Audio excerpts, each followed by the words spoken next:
देश का विकास होना हो, लेकिन जिस तरीके से देश के अंदर रेप में विकास हो रहा है, रेप में बढ़ोतरी हो रही है, कहीं ना कहीं बहुत ही दुख की बात है और सरकार के शासन प्रशासन के लिए बहुत ही शर्म की बात है। एक ऐसी ही घटना फिर एक बार आई है बिहार के मुजफ्फरपुर से, जहां पर एक लड़की के साथ, एक नाबालिग बच्ची के साथ गैंग रेप किया गया है। नमस्कार, आप देख रहे हैं सालासन न्यूज़ और मैं हूं विनय प्रजापति। देश के अंदर जिस तरीके से आप देख रहे होंगे, लगातार कहीं ना कहीं बच्चियों के साथ, वो किसी भी उम्र की बच्ची हो सकती है, देश में आपने देखा होगा कभी 3-3 साढ़े 3 साल से बच्चियों को लेकर बुजुर्ग महिला तक के साथ में रेप किया जा रहा है, लेकिन उसके बावजूद भी शासन प्रशासन ना तो सचेत हो पा रही है और ना ही किसी प्रकार की कोई कड़ी कार्रवाई कर पा रही है। एक ऐसा ही मामला फिर से एक बार बिहार के मुजफ्फरपुर से आया, जहां नाबालिग बच्ची के साथ रेप किया गया। उसके बाद शिकायत दर्ज तो हुई, लेकिन परिजन इतने आक्रोश में थे, उनका ये कहना था कि जो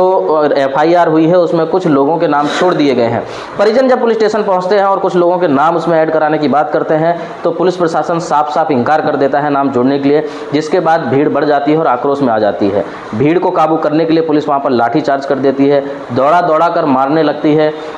इस तरीके के मामले भी देश में लगातार आए हैं कि आपके साथ रेप हो जाए या आपके परिजन के किसी के साथ रेप हो जाए, और जब आप अपने हक की बात करने जाएं तो शासन प्रशासन इसी तरीके से लाठीचार्ज करता है और आपकी आवाज़ को दबा देता है। इस तरीके का देश का माहौल बना दिया गया है कि जिस तरीके से शासन प्रशासन ही देश के रियल भगवान हैं, उनके द्वारा जो किया जाता है और कहा जाता है वही एक सत्य है। फिर आपने किसी भी प्रकार की घटना को क्यों ना झेला हो, उससे कोई मतलब नहीं है। जनता ही अब इस पर अपनी राय दे कि किस तरीके से इस तरीके की तानाशाही को कम किया जा सकता है। लेकिन जिस बच्ची के साथ ये घटना हुई वो बहुत ही निंदनीय घटना है। बच्ची अभी भी जिंदगी मौत से लड़ रही है और उसको हॉस्पिटल में एडमिट कराया गया है। जनता की इस पर अपनी क्या राय है, हमें कमेंट बॉक्स में कमेंट करके अवश्य जानकारी दें।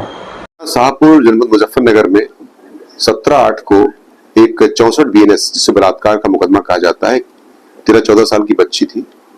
उसके साथ एक गलत काम करने की शिकायत के आधार पर मुकदमा दर्ज हुआ था,